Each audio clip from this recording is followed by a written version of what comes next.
Welcome to Kim Talks Books. I'm Kim Hayden, your host. As we step into the quiet spaces between the lines, focusing on the vibrant author's journey, we'll explore the dedication, the inspiration, and the unique perspectives that these authors bring to their craft, offering listeners the profound reader's reward of discovering fresh narratives. So settle in because our literary adventure with tomorrow's acclaimed writers begins now. Alrighty then, welcome back to Kim Talks Books. We're going to shift a little bit today and we're going to move into what are the books we're sharing with our children. Um, I was a Bernstein's Bears mom. I read them all to my kids. I had the entire series, and I was always looking for something great. And today's guest, Mark, my friend Mark, has written a really great book and we're going to start pulling apart like what's the author's journey look like for writing a children's book? What would drive you to write a children's book? And then what is the reader's reward? What are the kids saying? So, welcome to the show, Mark. Oh, thank you very much. Thanks for having me. Oh, absolutely. Any man who will don a pickle hat to point, it's a seat at the table in my world. Absolutely. So, we're going to start this out with the author's journey Mhm. and then the reader's reward. And in the author's journey, what I'd like to know is um, when did you start the journey to become an author? What qualifies you within the space of the content you're creating, right? And a little bit about, what is the content? Does that Right. sound Sounds good. awesome? Take it away, Mark. Okay, so I started around 2005 when I was in education. I was a teacher's assistant, and I started seeing a lot of authors coming and to the classrooms and coming to the library. And so I was very interested in what kind of journey that they're having, and I was asking questions and things of that nature. But it wasn't until like 15 years later, after being in the military, getting into education and daycare, that kind of thing, that I started to have all these stories. I had stories from my childhood, I had stories from my children and grandchildren. And I started my journey out in 2020 with my first book called Did You Come Home for Lunch? It was a military dependent book. And I started out doing that book. And now I'm at 12 books already and three anthologies so far. Um, and one of the ones, the book that we were talking about is Nicoli Picoli. That one is been on the bestseller in last March in Oklahoma. I did not know this, but the other author, Nicoli Picoli, was actually I was looking up his name on Google, and several independent bookstores in Oklahoma actually reported it to Tulsa World that we were in the top 10 best children's fiction bestseller for the month of March of 2024. So I was really excited about it. And this book is about a boy's journey that goes through his class. He has to do a kind of a presentation. And so he decides that he wants to do a presentation about pickles. And so he has to do the research on it.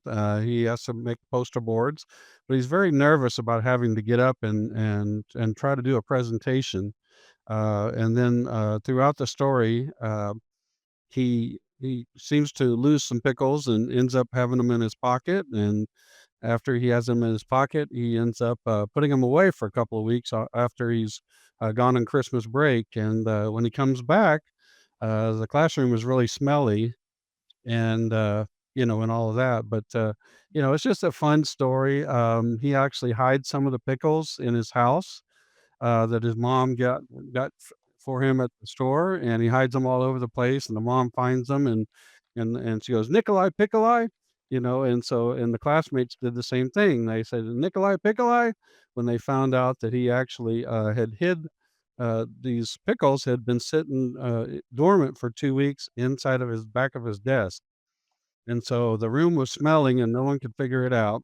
So they're all going around the room cleaning out their desks, and he's not making a big deal about it, but he stands up and he's acting real brave and everything, and he stands up and says, "Guess what I found?" That kind of thing, and acting like it's no big deal. and of course, everybody's holding their nose, and the janitor comes in and all of that, and it's just a lot of fun. What is the message within that story? Well, there's a lot of messages, really. There's messages, one, if I'm not leaving pickles in a desk for 2 weeks. It really talks about the boy being nervous and having to do presentation because he's actually doing a pickle, test, and he has the boys and girls in his classroom actually doing a pickle test. So he's using a lot of math in there, where he has to actually graph it. He actually has to, learn go to the library and do research. So there's quite a few concepts in there, that are important to what children are having to do, like doing book reports and things of that nature. Now, during his time during the winter break, he actually starts dreaming about pickles, like a pickle lollipop or ice cream, and he dreams about being an author and that someday he'll write a book and all of that. So, he even talks about having a pickle car and that kinda thing. So, kinda like the hot dog, Oscar Mayer kinda thing that goes around, kinda something similar to that, where he actually has a pickle mobile, And so it's just been a lot of fun, just kind of a fun little adventure, but at the same time, using some of the things that children need to know in school and things of that nature about research and having to do a presentation and things of that nature. But it also goes to talk about nicknames, Nicoli Picoli, that kinda thing, so Yep. and, Yep. so at the end, he says, "Well, that's okay, everybody calls me that name, so I'm not too worried about it, it's not a bullying thing," that kinda thing. And sometimes people they do name associations so they remember stuff. Mhm. Right? So, sometimes it's more about the individual who's speaking it, not the individual who's receiving it. And what's funny is that reminds me of the Christmas pickle. You hide it in the tree, and the person that finds the Christmas pickle is the winner. I Yes. can't remember what we give them. So, that's what that totally remind me of. So, you have 12 books and in 3 different, uh 3 or 4 different, like, tell me a bit about Well, your book. they're all in children's fiction and all the way from kindergarten to 5th grade. Now, I do have one book on bullying, called Brains Over Brawn. That one has actually got, 5th, 6th, 7th, and 8th. It mentions it in the book, but it's primarily a bullying book, which also has the bullying resources in the back. So I try to do theme-related books, so when I go into schools and daycares, it's more willing to the school's more willing to let me come in if it's more theme related and has a lesson to it. So, and that's been very helpful because I can provide those themes to them, if they request it. Excellent. So tell me a little bit like so you were uh worked in education. I've also see that, um you were pastor, corrections officer, like there's lots of things in your space. Uh, all of it seems to be very much within the leadership space, the uh, kind of that communications and guiding space. I'm seeing a common thread within all of your kind of your life's journey. And folks, remember when you get past, I'm going to guess that Mark's about the same age as I am. When we get past 50, there's been a lot of journeys, so a lot of pivots. When did you start writing? I started in 2020. I went through a publishing company, self-published, but I went through I wanted to have a publishing name on my first book, and that took 9 months to go through.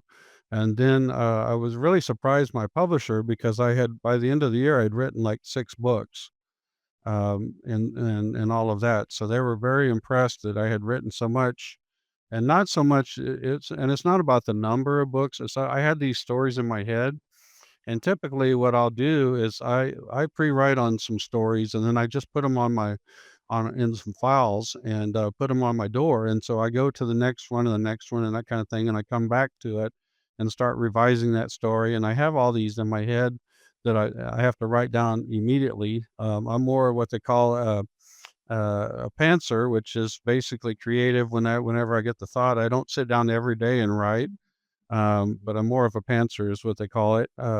more when I get these thoughts. I text myself, or if there's dialogue needed in the book, over the time I will text the dialogue that I hear or something funny that my children or grandchildren will say, and it'll end up in a book. And so I try to dedicate the book to each grandchild and child.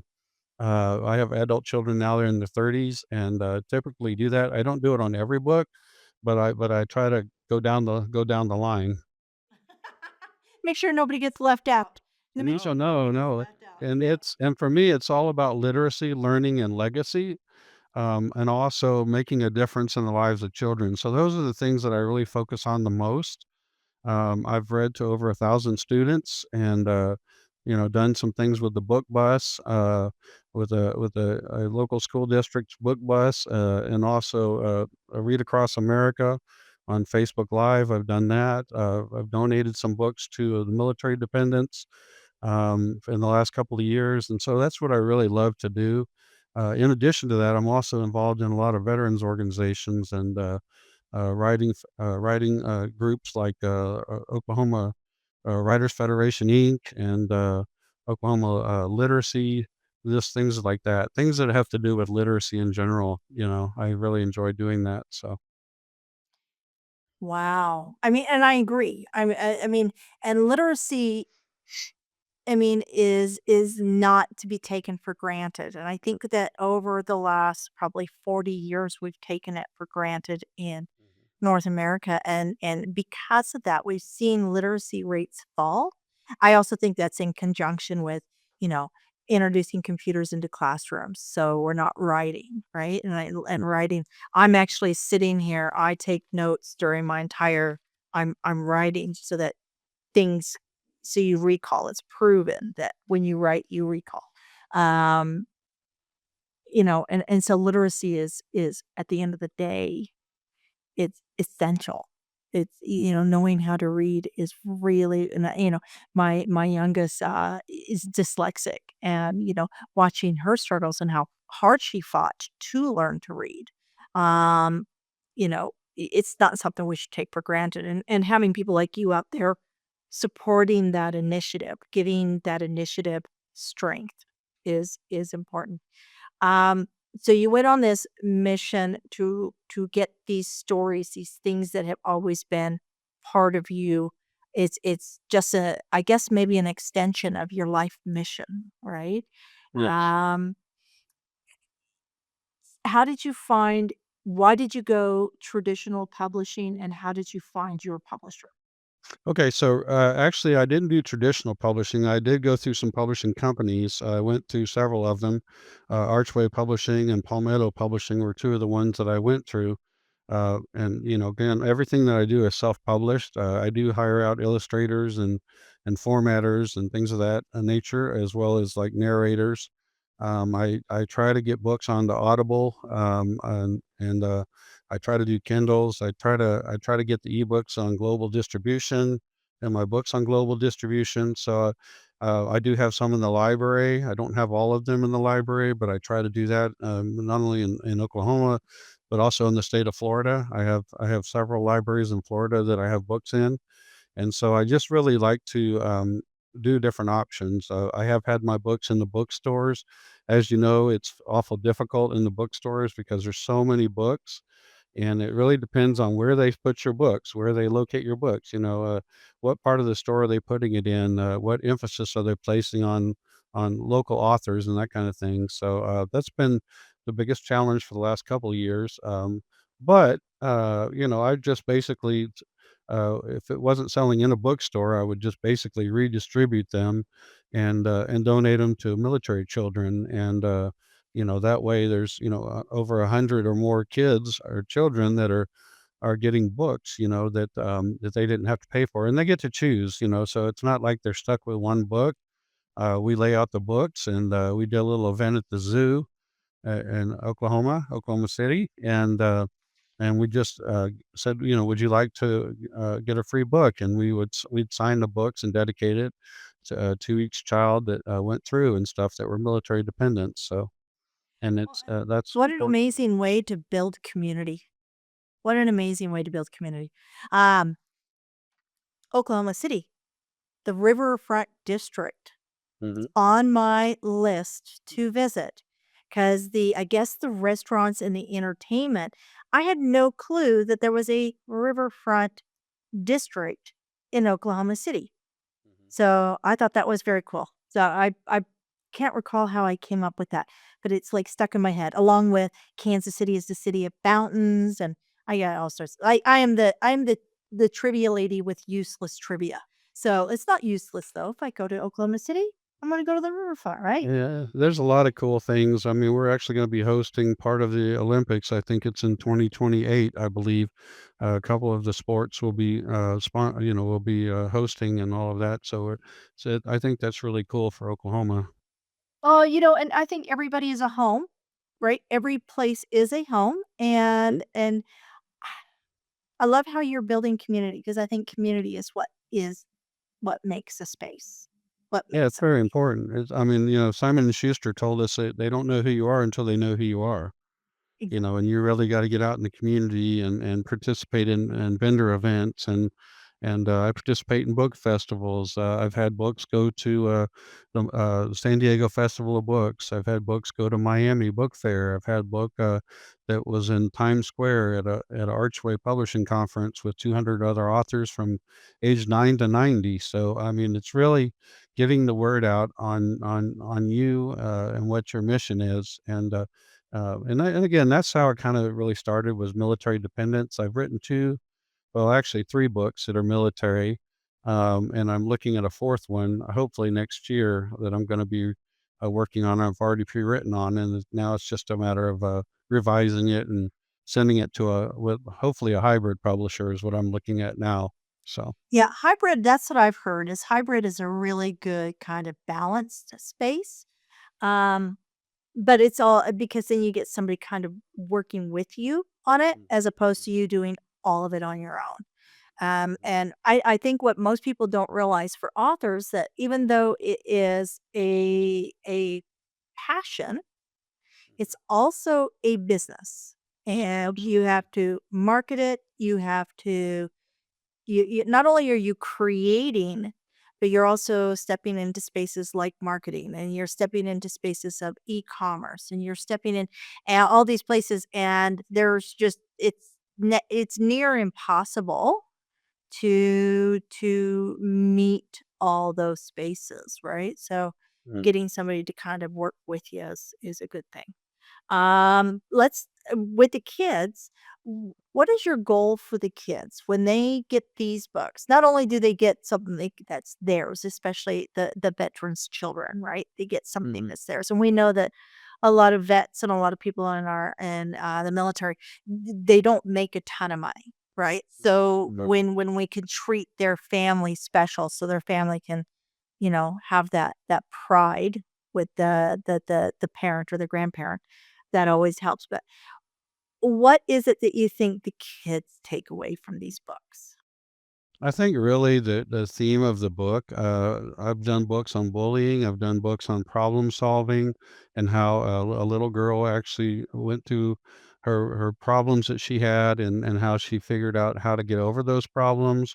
I've written a book called Rules, Rules, Rules, and about a little girl who, at the beginning of the year, as you know, as teachers, we give them a lot of rules and principles, and the first couple of days, they're inundated with rules they have to learn. And so the story is really about a girl who's just overwhelmed with the amount of rules and then the girl realizes that they keep her safe and all of that and they're very important, but she's overwhelmed that first night, and it's all a mist when she goes home, and then she says, I wish they would go much slower on the rules, and that kind of thing so she can catch up. But it really is really and then at the very end of that I always talk to the children about what are some rules that you have in daycare, for instance, if I'm in a daycare, and so the daycare teachers get to hear them somebody else is saying it, or that the child is saying it to another adult versus the daycare teacher, right? And so it's kind of reiterating the daycare rules, and the same thing with the school rules. What kind of rules do we have? Are there rules outside of the school, like road rules? What are some rules that your parents might have to follow or you might have to follow? And so it really gives that interactive time at the very end of my reading to have those discussions with the children. And it's just amazing some of the answers that they have. And some of them just blow you away. You're like, wow, I never thought about that, that kind of thing. So Yeah. they have different perspectives. And so it's a lot of fun. It really is. Every school that I've been to and every daycare, it's just so much fun when I see these children. I'm an ex-elementary school teacher. I taught second, fifth, and sixth. I've taught children and daycare and children since even from infants all the way up to college students. I've had that big range of children, so and tutoring and other things. So very familiar with the children and enjoy going into to see their faces and stuff like that light up. And with our school system being predominantly female driven, it's so nice to have a male come in and share that space because having, you know, open and receptive and strong male role models coming in, it opens up conversation. Oh, I could do that too. And it's such a great way to give back, and community does start with, you know, taking care of our most vulnerable and ensuring that they are getting the information and attention. And I love how you put that literacy, learning, and legacy. Like, I just think that's, brilliant because, you can't create legacy if it's ignorant, if it's well, I guess you can. I've seen ignorant legacies, but we don't want those. We want Right. good ones, right? We want good Sure. ones, right?